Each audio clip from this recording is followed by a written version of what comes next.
Oh. Dito sa inyong kontra-dinastiya, Attorney Alex, ano definition nyo dynasty? Oo. Ang definition natin sa political actually pare-pareho tulad ng definition nila ng sinulong ng Akbayan, ng Makabayan, ni Senator Roque, ni na Senator Risa. Pare-pareho, no? Pag merong concentration and consolidation ng political powers po sa kamay ng mga magkakabag within the fourth degree po, no? So ibig sabihin ang scope niya up to the fourth degree po, no? Ano ibig sabihin pero ng fourth degree? Oo. Ang fourth degree po hanggang pinsan. Oo. Sige po, isa-isahin ko po ano. Okay po. Ang first degree relatives, ito po yung asawa, yung mga anak, tsaka yung mga magulang. Kasi halimbawa, kung ikaw po ang starting point, sino po yung pinakamalapit sa iyo? First degree yung anak mo, di ho ba? Anak mo pababa, tapos yung paakyat naman yung mga magulang mo, tapos yung yung ka-level mo yung asawa mo, no? So ito po yung first degree relatives po. Plus yung mga asawa nila, mga in-laws, no? Oo. Yung second degree relative po ay yung apo mo, no? Yung apo mo tsaka yung lolo't lola mo. Kasi galing sa iyo yung anak mo 1 degree, tapos yung anak ng anak mo second degree yon, no? So baling apo mo second degree, tapos yung pataas naman yung magulang mo 1 degree, yung magulang ng magulang mo, yung lolo mo, second degree po yon, no? Tapos, kasama po sa second degree ay yung kapatid mo. Kasi yung magulang mo, yung parents mo, may isang anak pa, kapatid mo. So, ang linya po doon ay galing sa'yo, papuntang magulang mo, tapos magulang mo, papuntang kapatid mo. So, 2 linya po yon, 2 degrees. Sigit lang ako yung Attorney Alex. Yung biyanan mo. Yung biyanan mo po, ano siya, second degree po, second degree. Magulang ng second degree. Asawa mo, ng esposo o esposa mo. Oo. Second degree po, second degree. Akala ko first degree. Ano first degree? First degree po, first degree pala. First degree. Yung biyanan mo, first degree. Kasi yung asawa mo, kapareho mo po eh. The same level po kayo, no? The same level kayo. Tapos yung asawa mo papunta sa mga magulang niya 1 degree. So kasama ho siya sa first degree. So kasi parang parents-in-law mo po. Yun sila. Parents-in-law mo sila. Lola naman nung esposa mo ay second degree po. Second degree mo rin. Okay. Opo. Okay, pagkaklaro lang. Sige. Ang third degree. So yun po yung second degree. Yung third degree po, ito yung apo mo sa tuhod. Oo. Tapos yung great grandparents mo. Plus, ito po. Plus, yung third degree po. Plus, yung tito-tita mo. Yung kapatid ng mga magulang mo. Yung siblings, bali, ng mga parents mo. Plus, yung mga pamangkin mo. Mister mo. Opo. Plus, yung mga pamangkin mo. Third degree po yon. Okay. Mga pamangkin. Tapos, ang fourth degree. Sa second degree, kasama pala yung mga bayaw tsaka balae mo. Bayaw tsaka himos in-laws mo. po. Lahat ng in-laws kasama po. Okay. Tapos third degree. In-laws po kasama. Okay. Oo. Tapos yung third degree, yun po, no? Yung tito-tita mo, yung pamangkin mo, anak na mga kapatid mo, tsaka yung apo mo sa tuhod, tsaka yung great-grandparents mo. At mga asawa nila. Including at in-laws. Tsaka yung mga asawa nila. Yung in-laws po. Yung fourth degree po, simple lang po ito, hanggang sa pinsan. First cousin. First cousins. Yan ang fourth degree. Hanggang first cousin lang po yan. At mga asawa nila. at mga asawa nila. At first cousin ng asawa mo. No? At mga asawa ng first cousin mo at including first cousins ng asawa mo. Sir, follow-up question lang po. Lagi po kasi itong nababasa o naririnig kapag pinag-uusapan yung mga dynasty. Ano po ba yung definition ng affinity at consanguinity? Pag sinabi mo po consanguinity, by blood. By blood. So, ibig sabihin, related talaga kayo by blood. Pag sinabi mong by affinity, related kayo by law. Okay po. Tapos, dito po sa nilabas niyo po na statement, ang hinihingi niyo po, panawagan niyo po kay Speaker Bo GD ay i-cover po yung 5 klase ng political dynasties. Ano po ba ito? Isa-isahin po natin yung pag-discuss. Oo.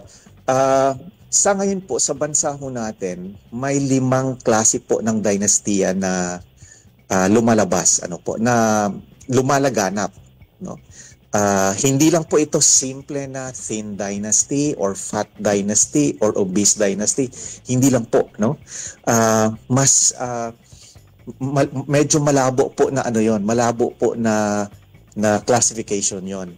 Ang malinaw po na classification, ito po yung 5. Una po, ito yung pinapamana na dynastiya. Yung pagkatapos ng 3 terms, either ng governor, ng mayor, ng congressman, ng vice mayor, or sa Senado, pinapamana sa kamag-anak. Oo. So, klaro po yun, no? Yung pinapamana. Pangalawa po, yung running in tandem na pares.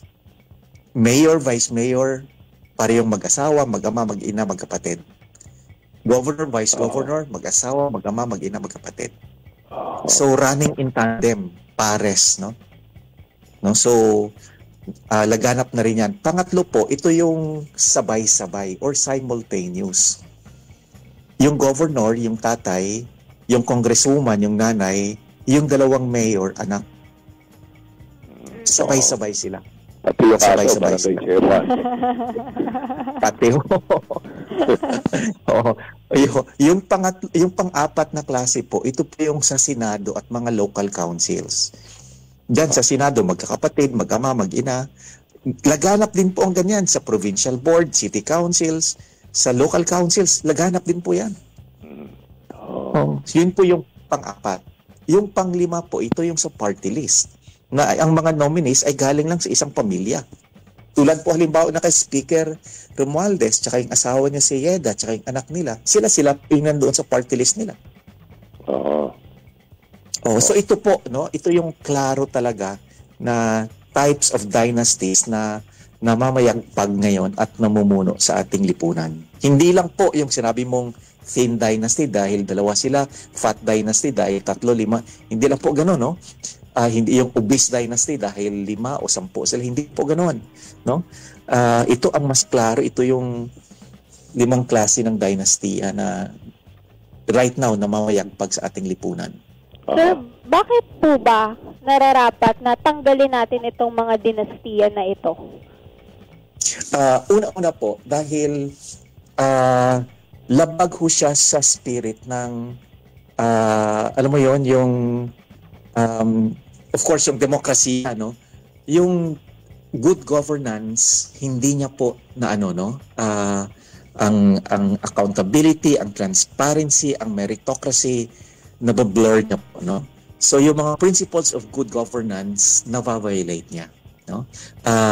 Halimbawa po, of course, kasama na po doon ang representative democracy, no? Kasi pag sinabi mong representative democracy, dapat you represent the Filipino people, Hindi lang buong pamilya mo, no? So, ito po, pagkatapos, halimbawa ng isa, tapos pinasa sa anak, yung kalokohan ng ginawa ng tatay, pag yung anak po yung pumalit sa kanya, tinatago niya, tinatakpan, tinatabunan niya yung kalokohan na ginagawa ng tatay niya. So hindi niya na imbestigahan 'yon, no? So para naging cover up siya sa sistema. Oo.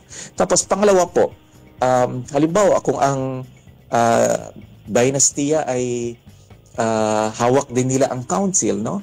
So sila din po yung tawag dito yung walang transparency na nangyayari po, no, sa mga proyekto, yung accountability. Hindi na po natin nasusunod yon dahil kung ano na lang yung gusto ni tatay, sige, siya naman yung mayor kung vice mayor niya, anak niya, so sumusunod na lang, di ba? Kung yung council halimbawa kontrolado din nila, so sumusunod na lang. Oo, di ba? Yung the democratic process po is violated. The democratic system is already violated doon pa lang po, no? Kasi ang provincial board at city council at municipal council, yan yung parang mga local legislatures, no?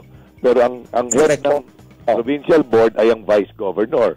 Sa city board, sa city council, ang head naman yan ay yung vice mayor. Sa municipal council, vice mayor din. Pero kung mag-asawa yung mayor, vice mayor, governor at vice governor, edi kopong na nila yung paggagawa ng budget, yung pagpili ng mga proyekto. Nagtatakipan ho sila, nagtatabunan ho sila Oo. So they protect each other. So yun, no? Tapos yung pag-award, dahil kontrolado po nila, so kontrolado nila din po nila yung pag-award ng mga proyekto. So proyekto na dapat dadaan sa proseso, nabibigay nila doon sa kanino kung gusto nila kanino ibigay. Di ba? So nawawala po yung meritocracy sa pag-award ng proyekto, no? Kasi siyempre isang pamilya, isang decision, ayun yung gusto ni tatay, suportahan na natin, di ba? So ang nangyayari po, nadi-defeat talaga ang purpose ng meritocracy. Nadi-defeat yung democratic process within the system. At nawawala yung accountability, yung transparency po nawawala, yung meritocracy nawawala. And it affects the budgeting process.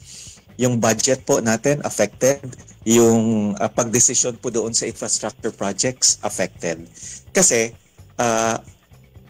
hawak ng dynasties, hindi lang po yung budget sa national level, hawak din ng mga dynasties yung budget sa local levels. Hawak ng mga mayors yan, hawak ng mga governors yan, yung mga local budgets. Kung ano po ang gusto nila, yung budget, kung sila po ang nagde-decide. Since hawak nila pong budget, hawak din nila kung sila din nagde-decide kung ano-anong infrastructure projects dadalhin yung budget na yan.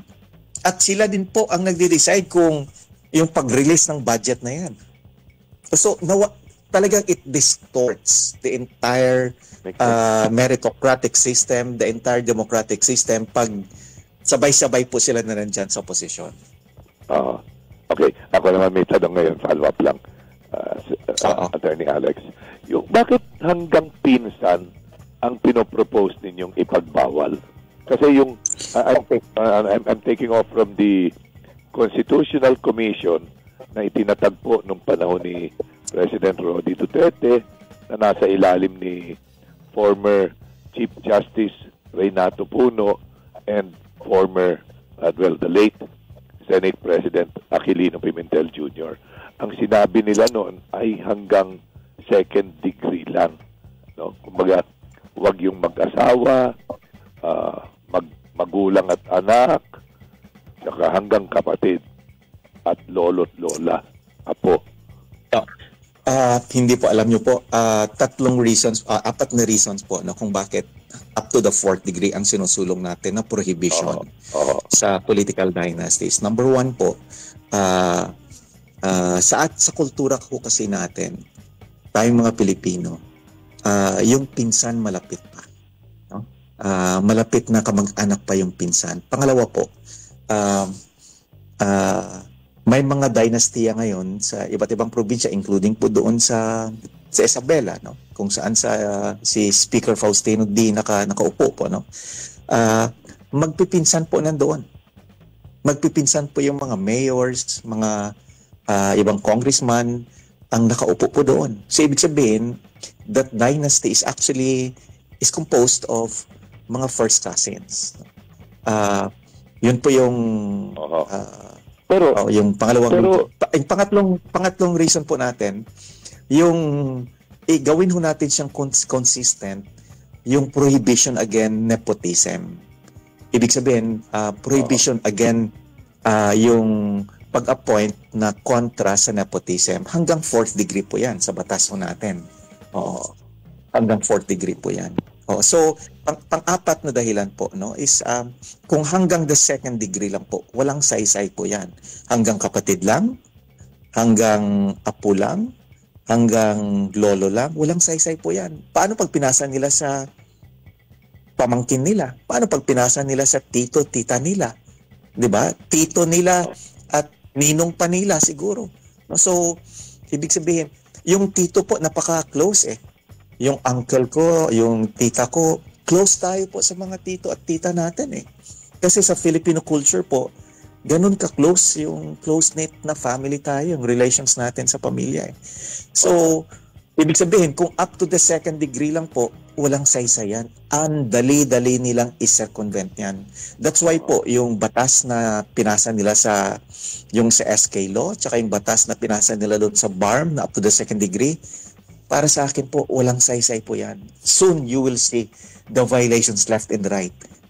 Dali naman pala i-circumvent ito. Hawak ko lang, patakbuhin ko lang yung pamangkin ko ng isang term. After 3 years, balik ulit kami. Itong pamangkin ko, biglan. May mga magtitiyo, magpipinsan, yung 4th degree na sinasabi niyo, Opo. Sila mismo, nagbabakbakan. Isa sa mga, pero siguro, mga 1960s, 1970s, yan si Chavit Singson, kalaban niya nun, pinsan niya, si Crisologo. Nagpapatayan yung mga tauhan nila. Pero nasa isang pamilya pa rin po yung posisyon, di ho ba? Totoo. May isang pamilya pa rin. Oo. So, yun po yung gusto nating I think my point here is that gawin na pong nating tama ito. Huwag na ho tayong magkamali na ilimit natin up to the 2nd degree lang. Oo, okay. Kasi ang dali-dali po i-circumvent yun. Nagkamali na po yung constitution natin nung it was one of their biggest mistakes in the 1987 Constitution nung pinasa nila sa Kongreso yung kapangyarihan to pass and define that law against political dynasty. It was a terrible mistake. In fact, actually, Sir Jarius, right now, the crisis that we have here, itong flood control projects na ito, scandal, alam nyo po, nakukulangan ako sa panawagan na panagutin, ikulong, pagbayarin. Kulang na kulang yung panawagan na yun po for me. Alam niyo po, kasi hindi sila nanawagan ng reforma ng sistema So pag hindi mo po nireforma yung sistema po natin, uulit yung problema na yan, babalik ulit yan. Alam mo kung bakit, Sir Jarius?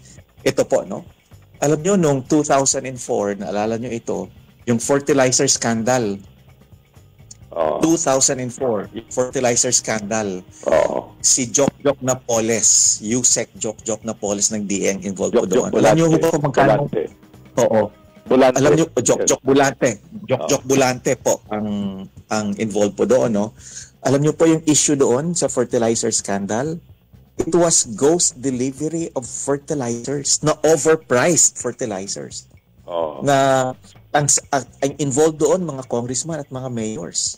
Alam niyo po kung magkano yung amount na involved po doon, if na-recall po, 728 million. This was 21 years ago, 720 million. 10 years later po, noong 2014, yung Napoles scandal, PDAF naman po ito. Ang involved po doon, yung ghost deliveries of the pet projects of the congressman and senators. Si Napoles, nagtayo siya ng NGOs supposedly to implement the pet projects of these senators and congressmen. 20 senators. Pero nung inaudit na po, 20 senators, 100 congressmen ang involved, sabi ni Janet Napoles sa testimony niya, sa affidavit niya. Pero nung inaudit, ghost deliveries lahat. Ang amount involved, 10 billion.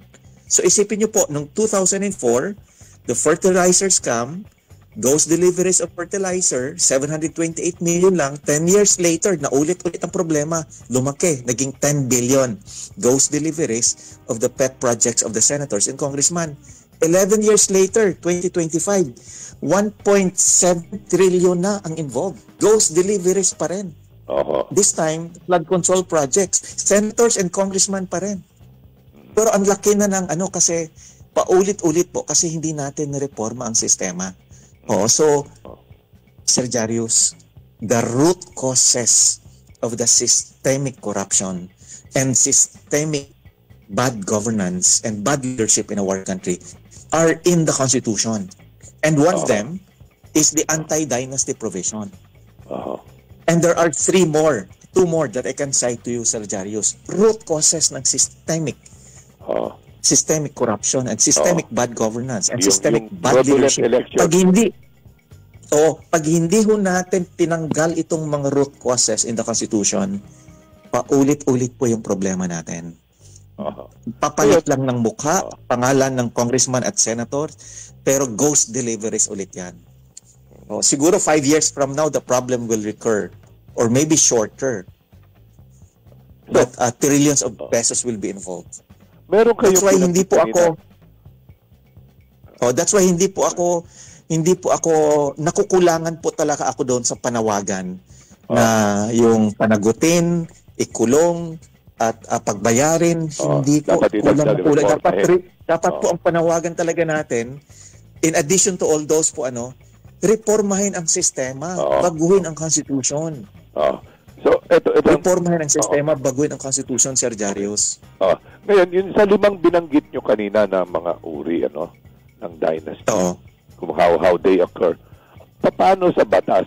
Kasi ang panukala ng Constitutional Commission na nabanggit ko kanina nung panahon ni Roddy Duterte ay ibawal yung sabay-sabay at sunod-sunod.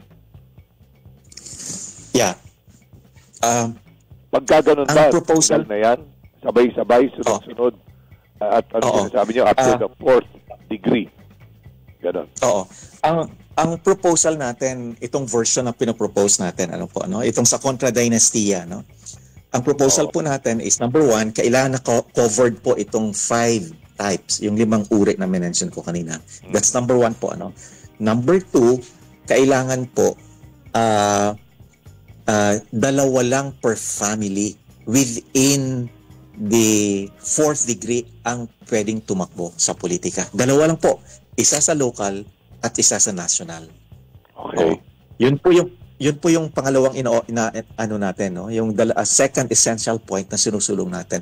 At pangatlo po, pinagbabawal natin yung succession. Halimbawa, yung sa local, pagka-graduate ng 3 terms doon sa local at sa national, bawal ang kamag-anak nila within the 4th degree na i-succeed sila. Okay. Yung sa una, isa lang sa national, isa sa lokal. Pwedeng mag-presidente tapos may mayor. Okay. Pwede may councilor. O congressman. Lumalabas na lokal yung congressman kasi distrito. Yung congressman kasi under sa batas, national yan eh. National, okay.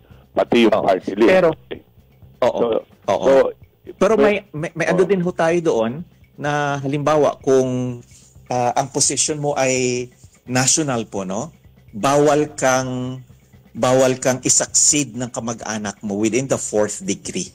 Okay. Ito ang nagiging question parati lumilitaw dito. Minsan nga natatawa na rin. Tinanong ko rin dito yung mga dating nasa Constitutional Commission. Paano kung kabit? At anak sa labas? Kabit? Oo. Kasama po. Kasama. Pero, so, pag anak ka sa labas, pag kabit ka po, pag common law ka or mistress ka, covered ka. Pangalawa, pag anak ka sa labas, covered ka rin. Oo. Kasi it's either full blood or half blood, covered ka po. Pero naitatago eh. Oo. Yun ang problema, naitatago yun. Kaya. So yun po, kung successful ka itago sa asawa mo yung kabit mo eh. Di lalong sa publiko, mas may tatago mo eh. Diba ganun? Yun lang yung challenge doon. Pero Sir Jarius, gusto ko lang i-address yung isang point, Kasi ito yung medyo, dito kami nagkakaiba ng Akbayan and I think Makabayan at certain extent kay Senator Robin Padilla. Yung sinusulong kasi nila is only one per family. No, one per family. Ang sinusulong po ng Contradistia, dalawa per family. Ang We considered that po. Sabihin, ang pwede. Oo, per family. Isang bansa, isang lokal. Never the kasi same. Po, no?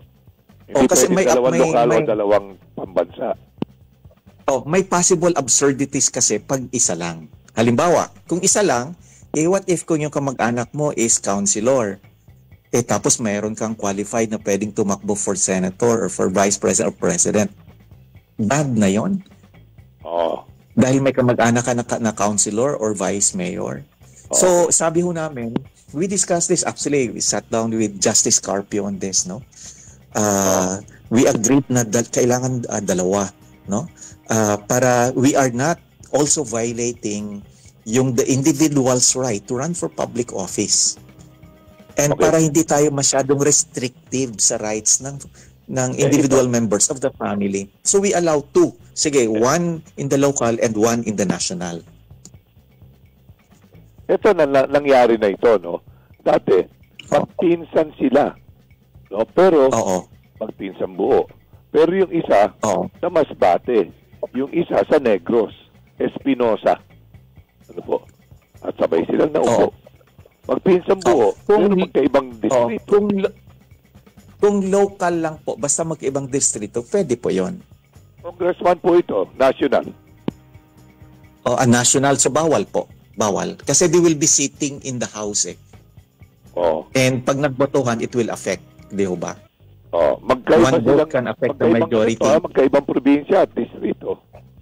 Magkalayo. Pero pati region, isa Bicol, isa region 6. Yeah, but when they get elected kasi po, they will be sitting in the National Council which is the Congress. So, ibig sabihin yung votes po nila would matter. Ito naman, dalawang lokal. No? Isa nasa Luzon, mayor. Isa naman governor sa Mindanao. Magkalayo yun. Yun pa yung ano natin, actually yun yung gagawan pa natin ng qualification. No? So, yan po, no? So siguro for as long as magkaibang region, 'di ba? But we have not yet defined our qualifications sa issue po na 'yan. Kasi yan naman iniano rin wala naman silang batas sa Amerika ng anti-dynasty, pero they also frown on it, no? Pero nangyari na may President Bush, pero may Governor Bush sa Texas at may Governor Bush sa Florida. Pero naging mature kasi po yung sistema nila tsaka yung naging botante po nila doon to certain extent. Yung level ng siguro orientation and education na ng voters, enlightenment ng mga voters, medyo iba po. Yung sistema nila po for including sa mga audit and everything, medyo mature na. Ang sa atin hindi talagang there's just too much abuse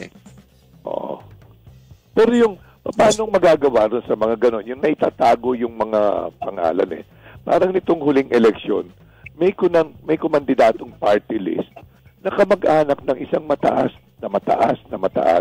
na opisyal po ng Commission on Audit. Yun po, pinagbabawal ho natin bagay sa pero naitago po ito dahil hindi po pareho ang apelyido nila.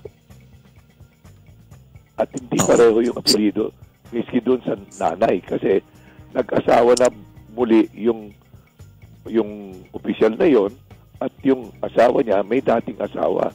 Pero yung anak itago na yung pangalan. Sir Charis, marami talagang possible na mga na mga tawag dito, different scenarios at hindi natin mako-cover po lahat 'yan. Pero the most important thing is that sana meron tayong isang batas na kung mako-cover say 90%, 95% of mga gusto nating matanggal na makover. Tapos yung mga isolated cases, pwede ho yan darating in terms of amendments later on. One by one ma-amend natin habang lumalabas. Attorney Or Alex, we can come up with a general principle. Ano po? Nakasalang na ba itong panukala nyo? Hindi pa ho kasi ano ho tayo actually kasi ang gustong isulong ng Kongreso ni Speaker Faustino D, ang balita ko po is only up to the second degree eh.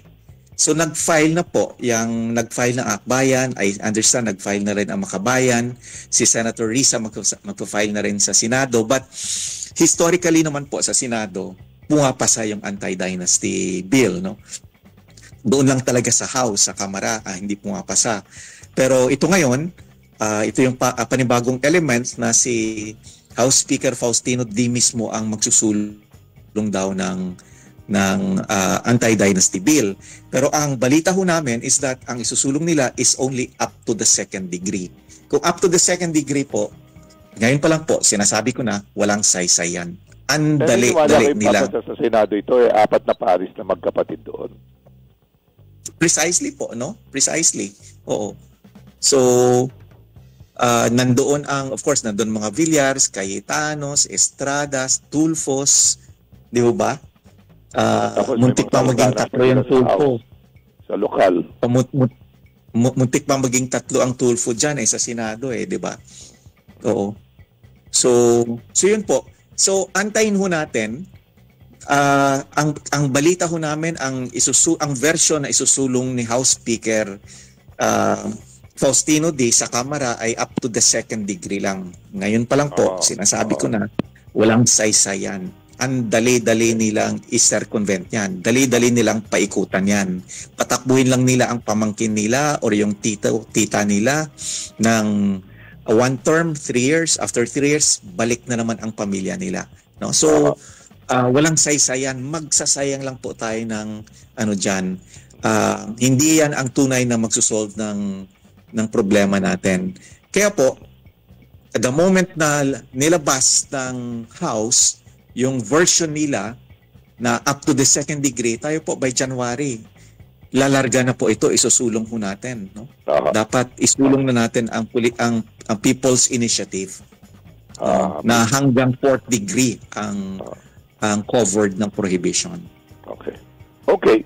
Sige po, that's a topic for another interview po. Mahaba yung People's Initiative. Pero, Sir Jario, sana one time pag-usapan natin yung topic na ano-ano ba itong root causes ng systemic corruption and bad governance sa Constitution. Bakit ba kailangan nating baguhin ang Constitution? Bakit kailangan nating reformahin ang sistema? Dapat ito yung panawagan natin ngayon sa gitna ng krisis na hinaharap natin sa ghost flood control projects. Hindi po sapat na panawagan yung panagutin, ikulong, pagbaya, hindi po sapat. Kasi hindi mo nire-reforma ang sistema doon. Sige. Lalabas ulit po ang problema.